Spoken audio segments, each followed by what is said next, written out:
मुंबईमध्ये 30 एप्रिलला सीबीडी फाउंडेशनतर्फे दिव्यत्वाची जेथे प्रचिती या कार्यक्रमाचं आयोजन करण्यात आलं होतं। यंदाचं या कार्यक्रमाचं 7वं वर्ष होतं।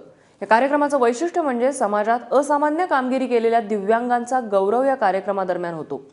शारीरिकदृष्ट्या अपंग असलेल्या कलाकारांनी आपला कलाविष्कार यावेळी सादर केला। आपणही सामील होऊया दिव्यत्वाची प्रचिती देणाऱ्या कार्यक्रमात।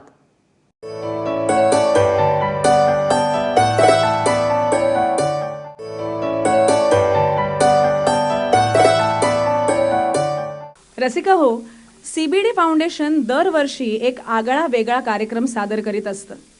आजच्या या कार्यक्रमाला तर विशेष वेगळेपण लाभलेलं आहे। ईश्वर म्हणा किंवा निसर्ग म्हणा, आपल्यातल्याच काही बंधू भगिनींना तो काही शारीरिक किंवा मानसिक क्षमतांपासून वंचित ठेवतो। पण अशा उणीवांवर मात करून जिद्दीनं उभं राहणारेही अनेक असतात। ते संकटांवर स्वार होतात, आयुष्याचं आव्हान पेलतात आणि यशाची शिखरं सर करत जातात। आंतरसामर्थ्याच्या दिव्यत्वाचं दर्शन घडवतात। सर्वार्थानं धडधाकट असलेले कित्येक जण हातपाय गाळून बसतात, नैराश्यानं ग्रासले जातात हे आपण बघतो।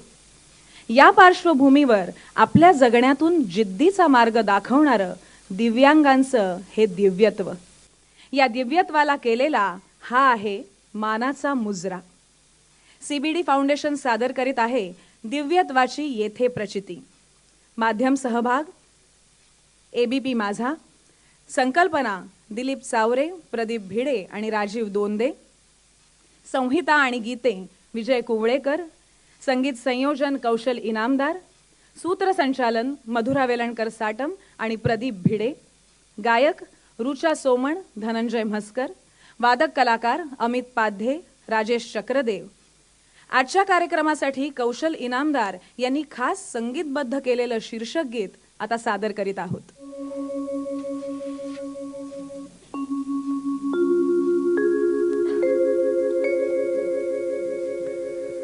अंधाराची तमान त्यांना, अंधाराची तमान त्यांना,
नतमस्तक हो तेथे धरती, चरणी त्यांच्या झुकते अंबर, नतमस्तक हो तेथे धरती, आत्मबलाचे घडते दर्शन, आत्मबलाचे घडते दर्शन, दिव्यत्वाची येथे प्रचिती, अंधाराची तमान त्यांना, अंधाराची तमान त्यांना। मी आता सीबीडी फाउंडेशनचे संचालक श्री प्रदीप भिडे यांना बोलण्याची विनंती करते। नमस्कार, मी प्रदीप भिडे, सीबीडी फाउंडेशन इथं आवर्जून उपस्थित असलेल्या दिव्यांग व्यक्तींना आपणा सर्वांच्या वतीनं आणि दिव्यत्वाचं पूजक असलेल्या समाजाच्या वतीनं हा मानाचा मुजरा करताय। सर्जन, स्नेह आणि समर्पण या भावनांच्या समृद्धीसाठी मी आणि माझे सहकारी पत्रकार दिलीप सावरे आणि व्यवस्थापन तज्ज्ञ राजीव दोंदे यांनी सीबीडी फाउंडेशनची स्थापना केली. आपलं सामाजिक दायित्व पार पाडण्यासाठी सीबीडी फाउंडेशननं आतापर्यंत 6 आगळेवेगळे कार्यक्रम निरलस भावनेनं सादर केले. तुकाराम ते तुकाराम हा पहिला कार्यक्रम आम्ही भारतीय चित्रपटसृष्टीच्या शताब्दी पूर्ती निमित्त केला. महाराष्ट्राचे तत्कालीन राज्यपाल श्रीयुत के शंकरनारायणन हे त्याचे प्रमुख अतिथी होते. दुसरा कार्यक्रम होता महाराष्ट्राचे मानकरी, महाराष्ट्राची कीर्ती ज्यांनी 7 समुद्रापलीकडे पोचवली, अशा 20 वेगवेगळ्या क्षेत्रातील मान्यवरांचा गौरव त्यामध्ये करण्यात आला. त्यामध्ये श्रीमती सुमित्रा महाजन, डॉक्टर अनिल काकोडकर, डॉक्टर जयंत नारळीकर, श्री सुनील गावस्कर, श्रीयुत मुरलीधर भांडारे आदी नामवंत मंडळी त्याला उपस्थित होती. आपल्या देशाचं अहोरात्र रक्षण करणाऱ्या वीर जवानांना सैनिक हो तुमच्यासाठी या 3ऱ्या कार्यक्रमाद्वारे तिन्ही दलांच्या निवृत्त वरिष्ठ अधिकाऱ्यांच्या उपस्थितीत सीबीडी फाउंडेशननं वंदन केलं.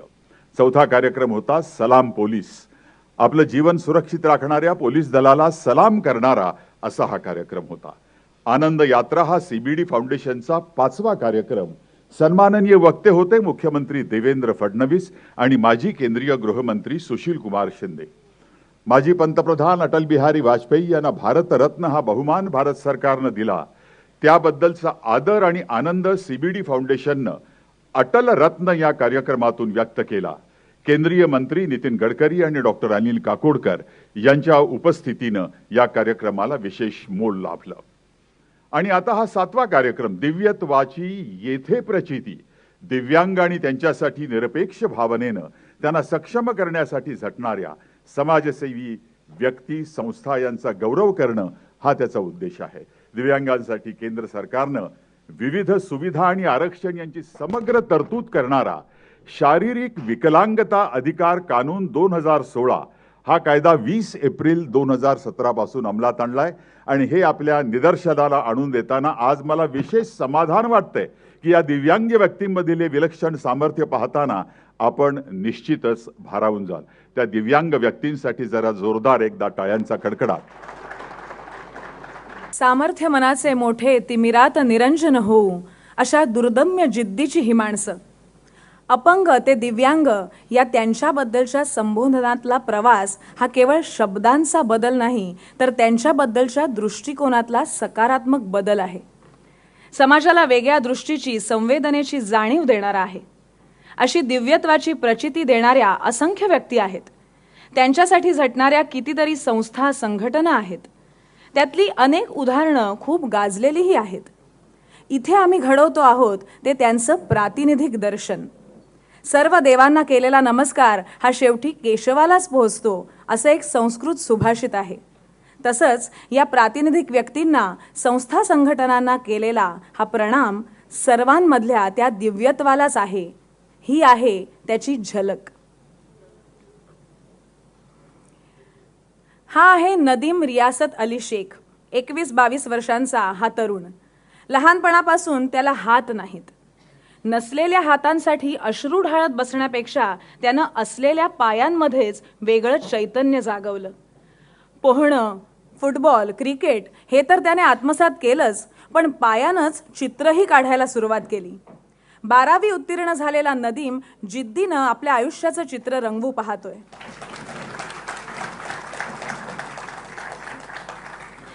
जे स्कूल ऑफ आर्ट इथे प्रवेश घ्यायची त्याची इच्छा आहे. स्वतःला फूट आर्टिस्ट म्हणवणाऱ्या या चरण चित्रकाराचा हा आविष्कार पाहूया.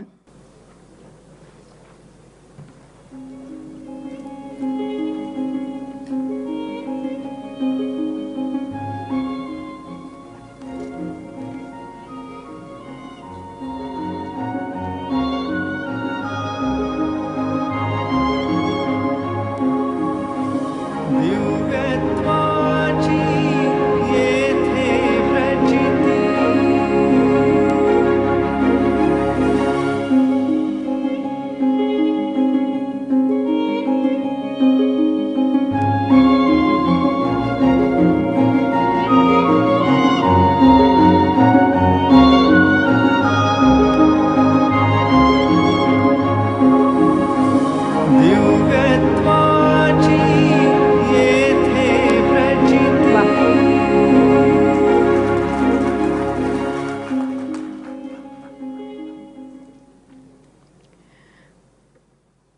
धन्यवाद नदीम.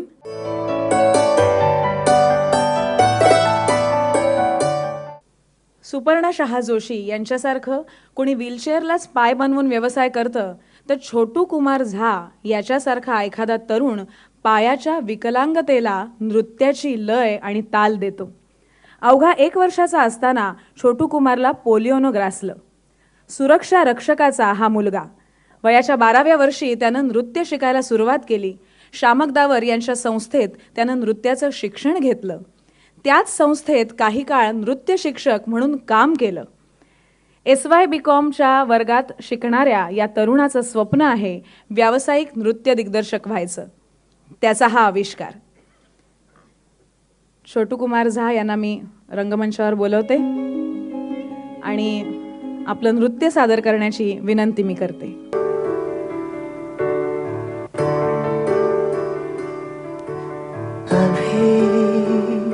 मुझ में कहीं बाकी थोड़ी सी है जिंदगी,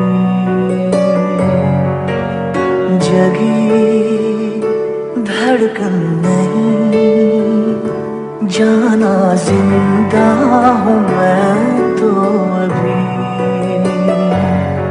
कुछ ऐसी लगन इस लम्हे में है, ये लम्हा कहाँ था मेरा.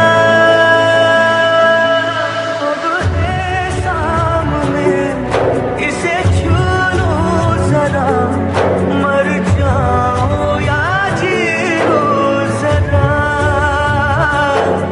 खुशियाँ झूम लूं या रो लूं जरा, मर जाओ या जी लो जरा.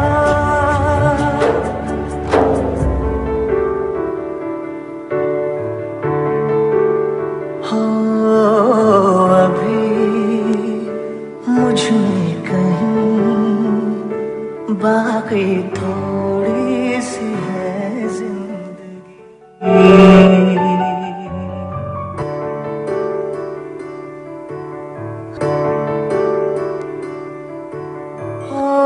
धूप में जलते हुए तन को छाया पेड़ की मिल गई.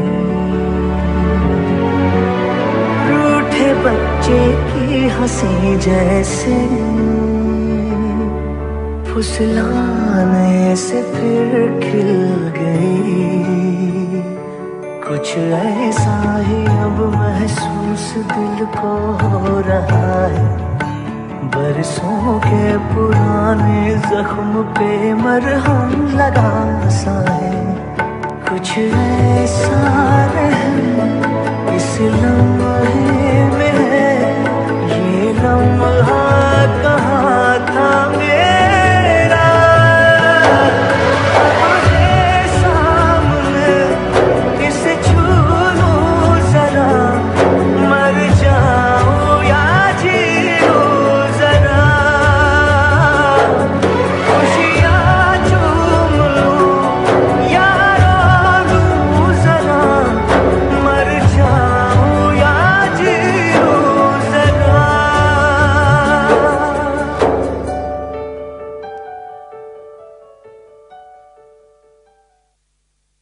धन्यवाद छोटू कुमार. एखादा अवयव किंवा क्षमता निसर्गतःच लाभत नाही असं काहींच्या बाबतीत घडतं आणि काहींना जन्मतः हे मिळालेलं असतं, पण कसला ना कसला आघात अपघात त्यातलं काहीतरी हिरावून घेतो. आव्हानांशी झुंजण्याची वृत्ती, जिद्द आणि आंतरिक सामर्थ्य हे सारं मात्र दोघांमध्येही तेच असतं. ते दया करुणा मागत नाही. त्यांना समाजाकडून अपेक्षित असतं ते फक्त समजून घेणं, ममत्वानं समत्वानं वागवणं. विनोद रावत हे असं एक विलक्षण व्यक्तिमत्व. सत्य हे कल्पिताहून अद्भुत असतं असं म्हटलं जातं. विनोदची कहाणी तशीच आहे.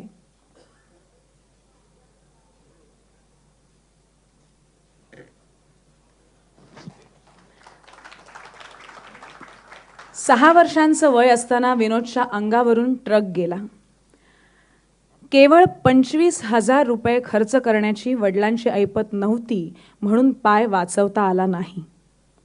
6 महिने इस्पितळात राहावं लागलं. एक पाय काढून टाकावा लागला.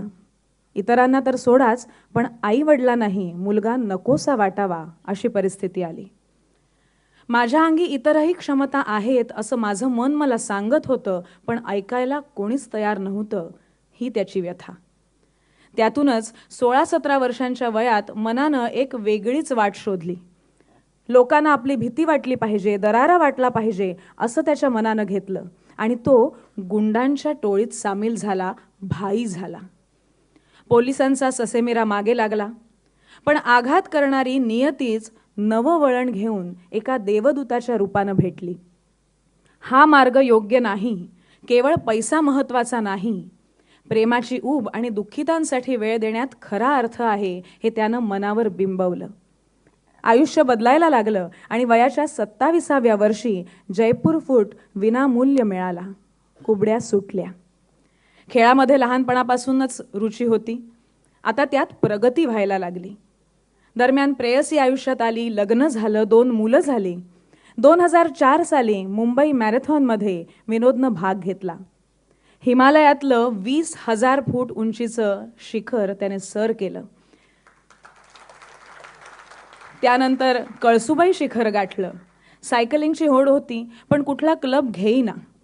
लडाखच्या मोहिमेतून अपंग म्हणून बाहेर काढलं गेलं. मग विनोदनं स्वतःचा क्लब काढला आणि 2010 साली लडाखमध्ये झालेल्या भीषण ढगफुटीनंतर सहकार्यांसह मोटरसायकलनं लडाख गाठलं. 18 लाख रुपयांचा निधी जमवून दिला. जम्मू काश्मीरच्या मुख्यमंत्र्यांनी या कामाबद्दल पुरस्कार देऊन विनोदचा गौरव केला. आजही मार्केटिंगमधली नोकरी करतानाच या ॲथलीटचं बायकिंग वेगात चालू आहे. तो स्वार झालाय ते परिस्थितीवर. मोटरसायकल हे प्रतीक आहे त्या परिस्थितीचं. धन्यवाद विनोद. Thank you very much.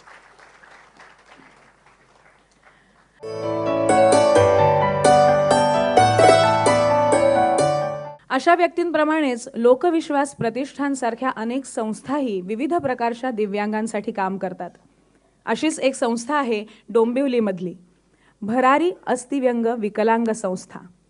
डिसेंबर 1996 मध्ये विजय प्रधान यांनी ही संस्था स्थापन केली. ते भाऊ म्हणून ओळखले जायचे. त्यांचं शरीर नेहमी काटकोनातच असायचं. अशा या माणसानं राजीव गांधींना भेटण्यासाठी 1983 मध्ये डोंबिवली ते दिल्ली असा 18 दिवसांचा प्रवास तिचाकीवरून केला होता.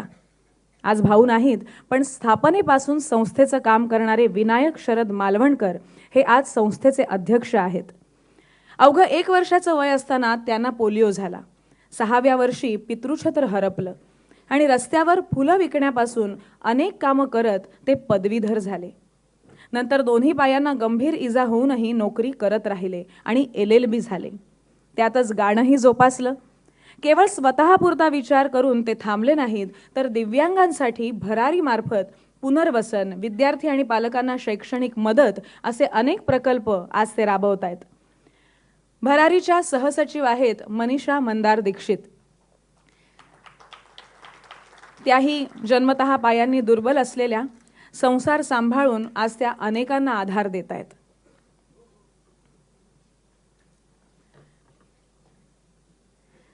जागेवरून हलूही शकत नाही अशा विकलांगांना प्रेमानं सांभाळ करणाऱ्या ज्येष्ठालयासारखे उपक्रम हे संस्थेचं वैशिष्ट्य. भरारीला अजून खूप मोठी भरारी घ्यायची आहे. स्वप्न बघणं आणि ती प्रत्यक्षात उतरवणं ही तर अशा व्यक्तींची दुर्दम्य जिद्द असते. अनंत अमुची ध्येयासक्ती, अनंत अन आशा ही त्यांची वृत्ती. लोकविश्वास प्रतिष्ठानच्या विशेष मुलांच्या शाळेतला सिद्धेश लाडू नाईक हे त्याचंच एक उदाहरण. मूकबधीर असलेला हा तरुण चित्रकार आहे. बांबूपासून नाना वस्तू बनवतो. विविध प्रकारचे मुखवटे बनवणं आणि ते सुरेख रंगवणं हे त्याचं वैशिष्ट्य. स्वतःचं दुःख विसरण्यासाठी त्यांनी इतरांना आनंद देणाऱ्या मुखवट्यांची कला आत्मसात केली. तीच त्याचा व्यवसायही बनली. मी आता मनीषा दीक्षित यांना भरारीतर्फे आपलं मनोगत व्यक्त करण्याची विनंती करते. नमस्कार. समोर उपस्थित असलेले मान्यवर आणि माझ्या बंधू भगिनींनो, एवढ्या सगळ्या प्रेक्षकांसमोर बोलायची माझी पहिलीच वेळ आहे, तर काही चुकलं माकलं तर सांभाळून घ्या.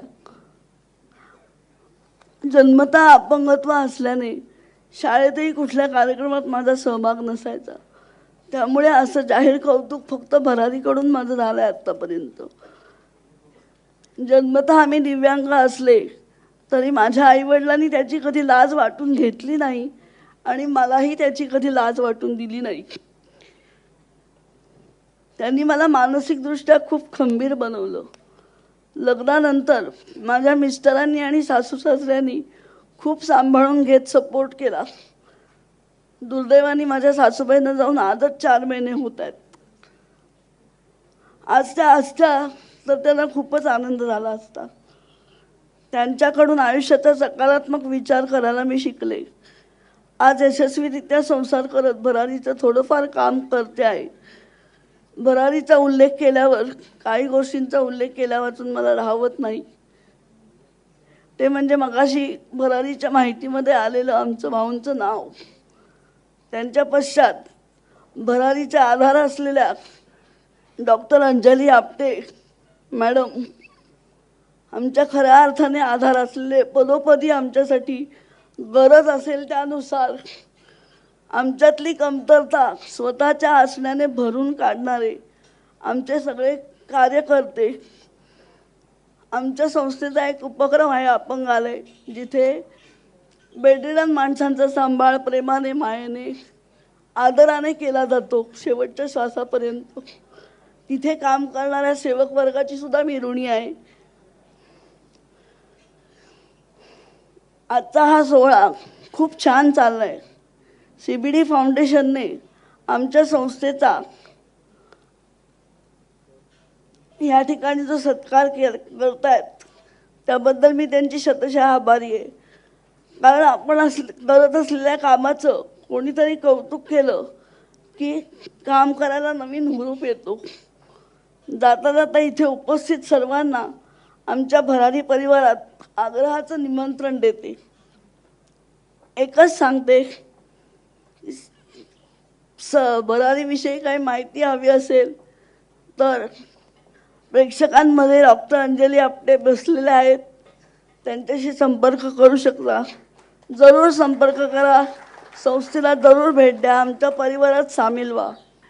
असे विविध रंगच नव्हे तर काहीच दिसत नाही अशा दृष्टीहीन व्यक्ती किती सहजतेनं स्वतःचं वेगळं सामर्थ्य प्रकट करतात आणि समाजालाच एक वेगळी दृष्टी कशी देतात याचं उदाहरण आता पाहूया.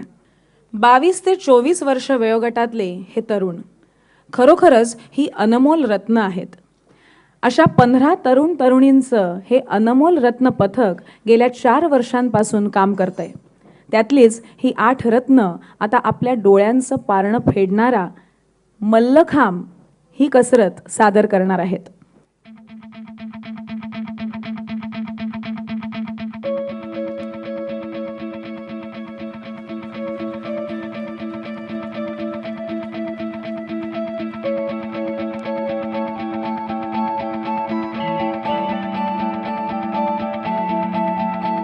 किस बच्चों वाले सामने तुम मोड़ दे उसका बंदा है. किस बच्चों वाले सामने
तेरा जुनून रे सुल्तान।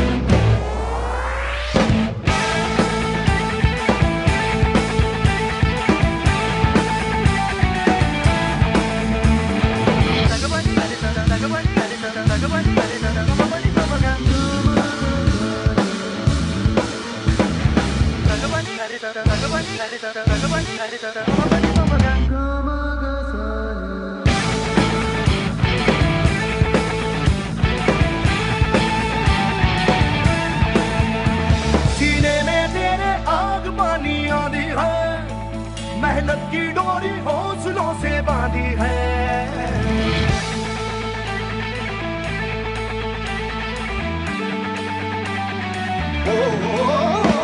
सीने में तेरे आग पानी आंधी है, मेहनत की डोरी हौसलों से बांधी है पर्वत भी तू ही और तू ही पत्थर है, जो चाहे तू वो ही बन जाए, तेरी मर्जी है आंसू और पसीना, अरे है तो दोनों पानी पर मोड़ के रख दे दोनों ही तूफान। चोट हो कितनी गहरी या ठेस जिगर में ठहरी, तो जज्बा उतना सहरी है ये माँ।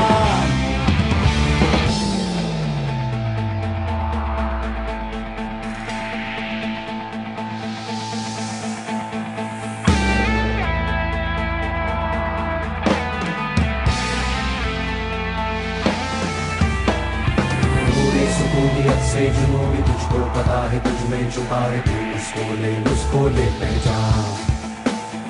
तेरा इरादा तुझसे भी ज्यादा उसको पता है, जो लापता है तू कितना ले तब माँ। वो दिल में है तेरे तू उसकी नजरों में, हाय चल हद से आगे, जहाँ जो ढूंढे वो पाले, चल बच्चा रे सुन।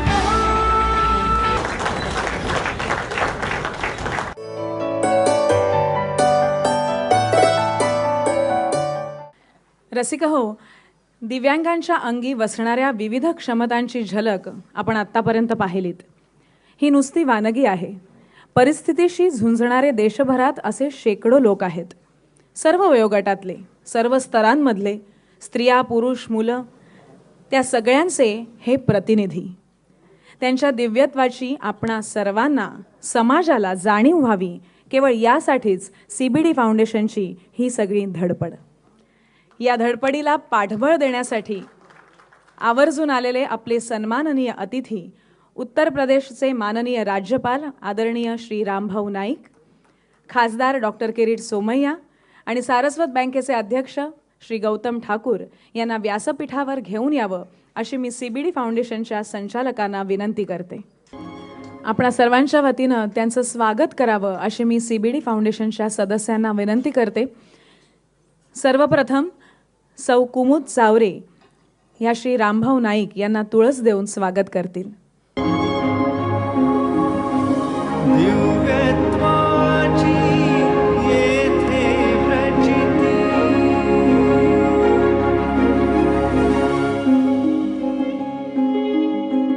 आता सौ मानसी दोंदे या किरीट सोमय्या यांचं स्वागत करतील.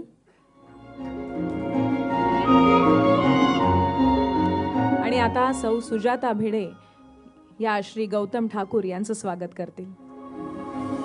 दिव्यत्वाची येथे प्रचिती. धन्यवाद. आणि आता आपण जाणून घेणार आहोत माननीय खासदार डॉक्टर किरीट सोमय्या यांचा एक वेगळा पैलू. ते अनेक वर्ष राजकारणात आहेत, भारतीय जनता पक्षाचे खासदार आहेत, भ्रष्टाचाराची अनेक प्रकरणं उघडकीला आणणारे धडाडीचे नेते आहेत. हे सगळं आपल्याला माहीत आहे. पण एक माणूस म्हणून, समाजाचा एक घटक म्हणून अत्यंत संवेदनशील असलेला हा सहृदय समाजसेवक आहे. युवक प्रतिष्ठान ही त्यांची संस्था दिव्यांगांबरोबरच दुर्घटनाग्रस्तांसाठी प्रचंड काम करते. रस्त्यावरच्या अपघातांपासून अतिरेक्यांच्या बॉम्बस्फोटासारख्या हिंसाचारापर्यंत अनेक कारणांनी काही लोकांना अवयव गमवावे लागतात. तसंच काहींना जन्मजात काही अवयव नसतात. अशांच्या पाठीशी ते उभे राहतात लिम्ब फॉर लाईफ या अभियानातून. एक नवी दृष्टी, एक नवी आशा, एक नवा शोध हे या अभियानाचं बोधवाक्य. आधुनिक इलेक्ट्रॉनिक अवयव निर्मितीचं तंत्रज्ञान भारतात आणून आपत्तीग्रस्तांना अवयव विनामूल्य पुरवणं आणि त्यातून त्यांच्या आयुष्यात नवी उभारी, नवी आशा निर्माण करणं हे या अभियानाचं मुख्य काम. अशा आपत्तीग्रस्तांना सरकारच्या योजनांचे लाभ मिळण्यात येणाऱ्या अडचणी दूर करायच्या, त्यांना व्यवसायासाठी मदत करायची, त्यांचं पुनर्वसन करायचं, त्यांना स्वतःच्या पायावर उभं करायचं, हे काम त्यांची संस्था अविरत करते आहे. मुंबईत 2006 साली रेल्वेमध्ये झालेल्या साखळी बॉम्बस्फोटांमध्ये होरपळलेल्या अनेकांच्या कहाण्या त्याची साक्ष देतात. आपत्तीग्रस्तांना निर्धार यात्री करणं हे त्यांचं फलित. सर्वसामान्य कामापासून उच्च श्रेणीच्या जबाबदाऱ्यांपर्यंत विविध प्रकारचं कर्तृत्व गाजवणाऱ्या अनेक व्यक्ती या संस्थेनं उभ्या केल्या आहेत. तर असे माणसातलं दिव्यत्व जागवणारे नेते डॉक्टर किरीट सोमय्या यांनी आपल्याशी संवाद साधावा अशी मी त्यांना विनंती करते.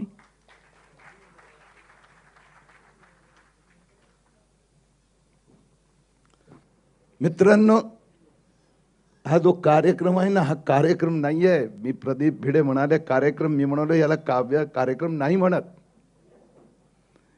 ही जी दिव्यत्वाची येथे प्रचिती, आयुष्यात मी पण संकल्प सोडला आहे.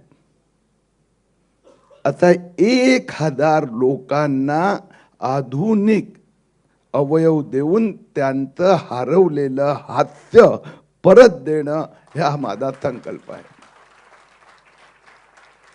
या 16वी लोकसभा 2014 ते 2019 या 5 वर्षात हा संकल्प पूर्ण करायचा आहे. आतापर्यंत जवळजवळ अर्धापर्यंत 500 लोकांना आम्ही आधुनिक अवयव दिले आहे, म्हणजे त्यांचा हरवलेला आत्मविश्वास दिला आहे. दिव्यत्व आणि याची प्रचिती.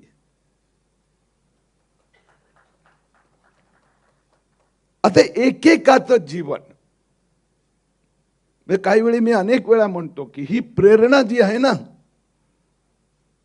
आता हजारो ज्यांचं हास्य हरवलेलं आहे, आपण जे एकाला पण त्याचा आत्मविश्वास परत दिला ना, तरी जीवन साध्य झालं. आम्ही ज्यावेळी आता 50 लोकांना नरेंद्र मोदींकडे घेऊन गेलो, प्रधानमंत्रींनी त्यांना भेटल्यानंतर एक महत्वाचं वाक्य सांगितलं कि मुझे आपको देखकर जो सबसे ज्यादा पसंद आया है कि आपको आपका आत्मविश्वास वापस मिला है. ही जे आपल्याला प्रचिती झाली ना, ते प्रत्येकाचा आत्मविश्वास, तुमचा आणि माझ्यापेक्षा त्यांच्यामध्ये जास्त आत्मविश्वास होता. बस मी शेवटी आमचे मित्र दिलीप चावरेंना पुन्हा हेच सांगणार की अशा प्रकारचे कार्यक्रम करत राहा, उपक्रम करत राहा.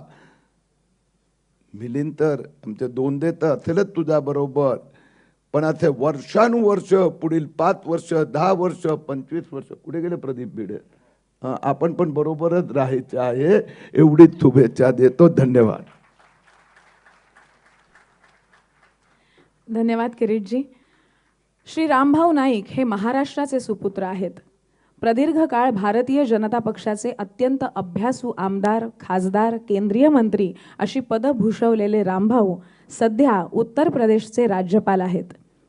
ग्रामीण भागातून आलेला गदी माडगुळकरांसारख्या महाकवीचा निकटचा सहवास लाभलेला, साहित्य, कला, संस्कृतीचा जाणकार, रसिक असा हा नेता. थंडीच्या दिवसात शिबिरासाठी आलेल्या कार्यकर्त्यांची मध्यरात्र झालेली असताना त्यांच्या अंगावर मायेची शाल पांघरणारा सहृदय, ज्येष्ठ, असंख्य कार्यकर्त्यांचा आधारवड. खरी मोठी माणसं ही साधीच असतात. तसाच हा साधा माणूस मोठा माणूस. कुष्ठरोग्यांसाठी त्यांनी केलेलं काम म्हणजे दुर्बलांना, उपेक्षितांना सक्षम करण्यासाठी केलेली उदात्त कामगिरी. दिव्यत्वाची प्रचिती देणाऱ्या आजच्या कार्यक्रमाला त्यांच्यासारखे प्रमुख अतिथी लाभणं म्हणजे दुग्ध शर्करा योगच. आता त्यांनी आपल्याला मार्गदर्शन करावं अशी मी त्यांना विनंती करते.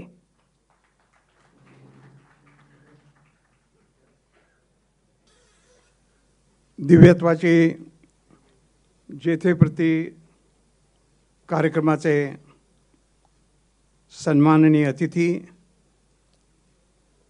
आणि वेगवेगळ्या कार्यक्रमांची कल्पकतेने मांडणी करून त्यासाठी सतत काम करत असणारे मुंबई उत्तर पूर्वचे खासदार, युवा प्रतिष्ठानचे अध्यक्ष श्री किरीट सोमय्याजी,